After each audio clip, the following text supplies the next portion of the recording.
If you are a YouTuber or just starting YouTube in general and you need some graphics, thumbnails, banners, logos, all that jazz, if you need anything and don't know how to do it, make sure to hit me up on Twitter. I do them for cheap, and I hope to see you guys all in my DMs as I'm trying to get into GFX.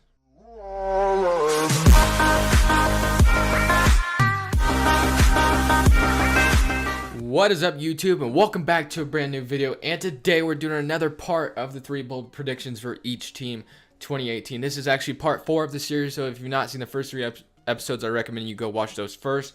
But anyway, some of these predictions will be way out there, and you'll probably think I'm just downright silly or stupid, and that's your opinion. Please don't go at it in the comment section below at me and stuff. But other than that, guys, I really do hope you guys enjoy, and your guys' support has been so amazing lately. We're at 925 subscribers right now. You guys are absolutely insane. If you have not subscribed already, please do so. We are so close, getting closer and closer to 1,000. It is absolutely insane how great you guys are, man. I appreciate it so much. But Donovan Mitchell wins Rookie of the Year. So this guy had a great summer league, and a lot of people are expecting a big role from this guy just because the Jazz have already lost so much on offense, and Donovan Mitchell looks like he's going to be able to bring that offense to the Jazz if they allow him in the rotation to start the season. You never know what it's going to be like to start a season because the Jazz do have some depth there, here and there, and you don't know if Donovan Mitchell is going to crack the rotation right away. For my hope, I hope he does. He looks like a great player, and it looks like someone that can definitely bring some offense and help out this team as they lost their best offensive player in Gordon Hayward last year. So hopefully Donovan Mitchell is able to step up and help them out. And I believe this dude does have a chance of winning Rookie of the Year. Reason why it's bold, because this rookie class is so damn depth, and there's going to be Ben Simmons, all of those kind of guys, man. It's going to be crazy. Next, the Jazz are going to be better without Gordon Hayward. So that's pretty bold because, you know, Gordon Hayward was their best player last year, and they lost him this offseason, and a lot of people are saying that's a big L. Obviously, it's a big L. Gordon Hayward's a great player. He's with the Celtics now, and now they're going to pair up Gordon Hayward and Kyrie Irving together. We'll see how that works out, but for the Jazz sake, they don't have Gordon Hayward anymore. They have Rudy Gobert, they have Ricky Rubio, and they literally did all these things to try to keep Gordon Hayward to stay, and he just decided not to. So I do feel for the Jazz, but maybe there's a slight chance they're going to be better without him. I don't know. Maybe they don't. Maybe they are. It's a bold prediction. It's pretty out there, to be honest. But I'm expecting him to do good things in the Celtics. But anyway, we got Rudy Gobert going off this season. So Rudy Gobert, I believe, was really hurt by Gordon Hayward leaving, obviously, because he really wanted Gordon Hayward to stay. And then as soon as Gordon Hayward didn't stay, you know, he played that song, "These People Ain't Loyal." You guys know what the real word is, but YouTube is just so PG now. I don't even want to risk it. Anyway, he's going to go off. He's going to bring it on the offensive end this time around. Usually he's most of a defensive player, but I feel like he will bring it this year on the offensive side as well. So I am very excited for that, see what Rudy Gobert will do. I'm pretty sure he's pissed that his right-hand man left. Well, not really right-hand man, but his, you know, other guy that was there for the Jazz long-term left him. I really thought Gordon Hayward was going to be there for the long term, but he decided not to stay. Josh Jackson is a bust. Okay, this one's really out there because Josh Jackson's a really good defensive player. He can't shoot jump shots yet. Maybe he progresses and makes a jump shot, because for right now, he can't shoot jumpers very well. He's not great at it, but he is a great player. He played well at KU. This one's pretty out there because I don't think this dude will be a bust at all. But it's a bold prediction of mine saying, like, you know, this is hella bold, me saying, going out there and saying Josh Jackson's going to be a bust, because you just can't really predict that, man. You just don't know. It just happens at any time to any rookie. I feel like this guy will be good. I kind of just contradict myself there. Yeah, I know. This prediction was kind of stupid. Maybe I should have done something else. I'm sorry about that. No going back now. That was really dumb. Anyway, Devin Booker gets an 80-point game this year. So we all know what he did last year. 70 points in a single game last year. Very impressive. No one saw that coming against the Celtics. They still lost too, which was crazy. But he ups it this year and scores 80 points. Wouldn't that be something? Just like Kobe Bryant did against the Toronto Raptors on Jalen Rose. He scores 80 points in a game. Devin Booker, this guy, like 4th year in the league, I think. 4th or 5th year in the league. Maybe I'm wrong. 4th or 5th? 3rd? Maybe. I don't know. Anyway, he drops 80 points in a single game. That would be absolutely insane to watch. And this would be something special if this kid was able to do that, honestly. This dude is very young, and he has a bright future ahead of him if he's able to drop some more games like he did last year. Next, we got Eric Bledsoe getting traded this year. I don't feel like this is that bold, but he's been popped up in numerous trade rumors, and a lot of people are expecting him to have been traded already, but he has not been traded yet. The Nuggets really seemed like they were going to get him. The Cavs almost got him. just Eric Bledsoe will eventually be traded this year. I don't feel like he's going to stay on the Suns long term. I feel like the Suns want to go a different direction than Eric Bledsoe's going. Eric Bledsoe's 26, 27, I think now, and he's starting to get up there in age and in his prime years. The Suns are still very young. I mean, Eric Bledsoe is kind of a good fit there and all, but I feel like the Suns aren't just ready yet to compete, and Eric Bledsoe is at that stage where, like, this is going to be his best competing stage. Like, this is where he's going to be at the top of his game, so I think that's why they're trying to trade him. Next, the Nuggets will make it to the second round of the playoffs this year. So the Denver Nuggets got better. They didn't even make the playoffs last year. They barely missed out. They did have a couple rotation issues. They didn't know what the Nuggets really didn't know their identity yet based off their center. They had Nurkic last year, Jokic. Those two were competing against each other for kind of that center spot. They started next to each other once. It didn't work out. Nurkic was like, just leave me off the bench. Nurkic became in the doghouse. So they did have some problems with the rotation here and there, but I feel like the Nuggets will maybe make the playoffs this year. I feel like they have a good chance at it. Although I'm a Blazers fan, I really don't like the Nuggets all that much just because of the feud they have now.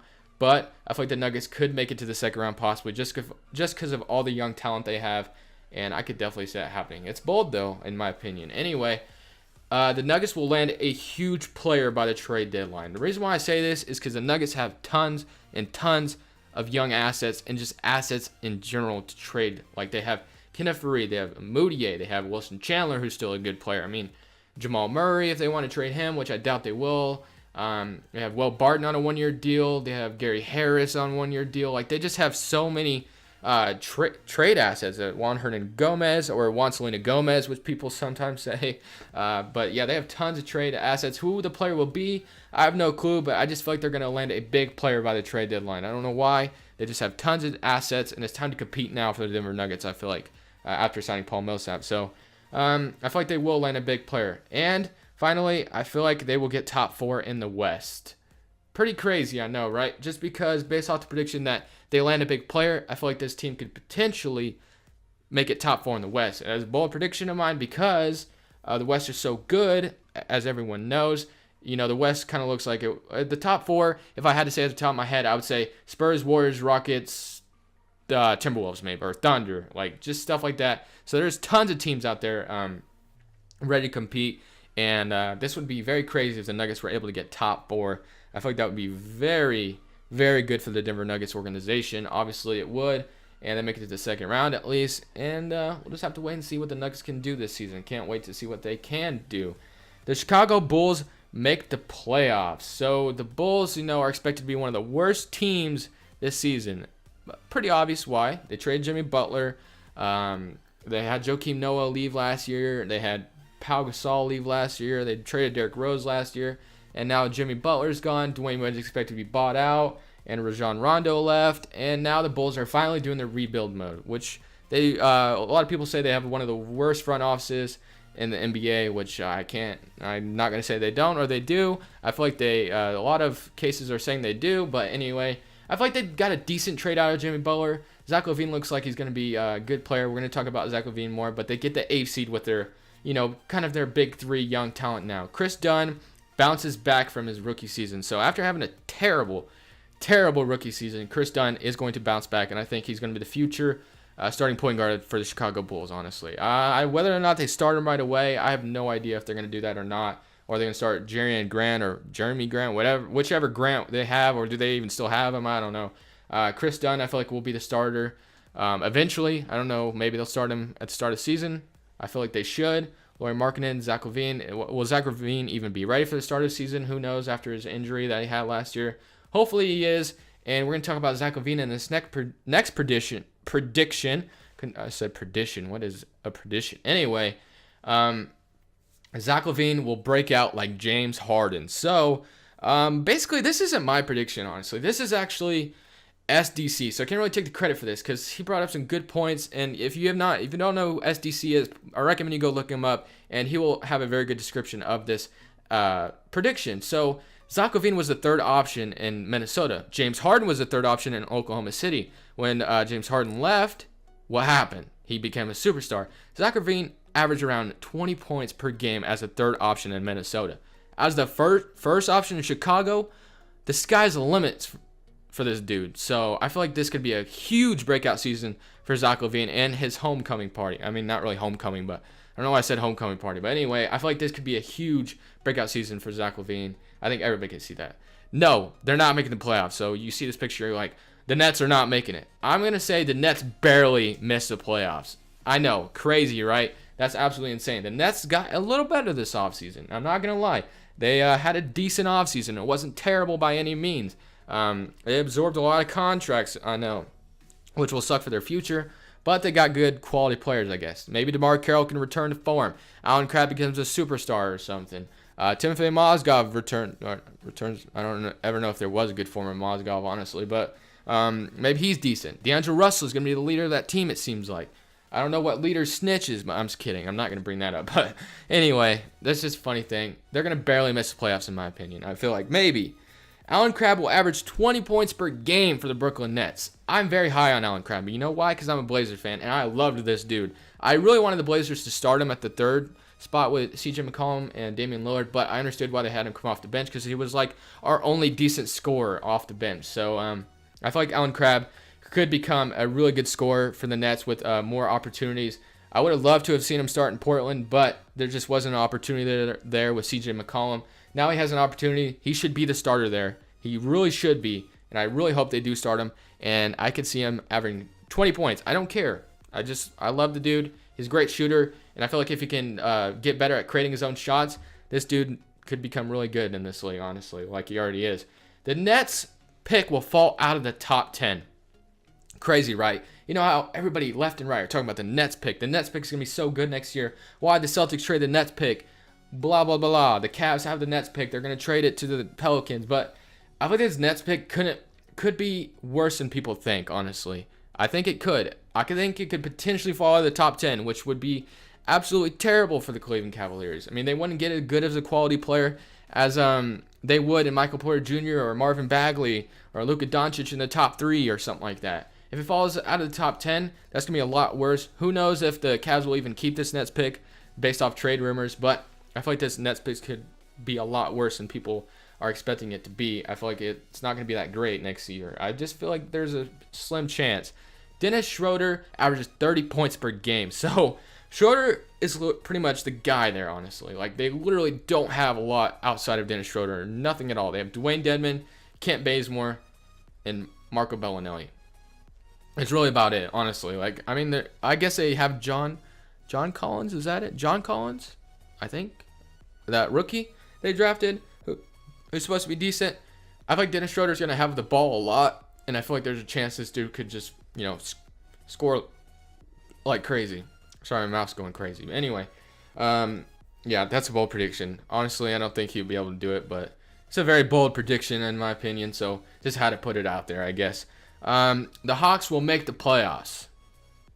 Yeah, I said it. They make playoffs. You're probably like, dude, there's no chance they're making it. You know why I think they'll make it? Because they have Mike Budenholzer as a head coach. And he's a good head coach. They have Dennis Schroeder there. They have Kent Bazemore, Dwayne Dedmon. Those aren't terrible guys. They're not great, but they're not terrible either. I feel like Kent Bazemore was kind of terrible last year, but anyway. Maybe they make the playoffs. Maybe they're the team that surprises us all. There's got to be that one team out there that's going to shock us all. It happens every year. It really does. So I feel like Hawks could be that team next year, and I could definitely see it happening. Maybe Dennis Schroeder just becomes an MVP kind of player. Who knows? We don't know. Season hasn't started yet. Next, we got Mike Budenholzer winning Coach of the Year. This kind of backs up my thing saying they'll make the playoffs. I feel like when the Blazers had that Cinderella year where they lost 4 of their 5 starters and made the playoffs with the 5th seed, Terry Stotts should have definitely won that head coach. Head coach, Coach of the Year, not head coach.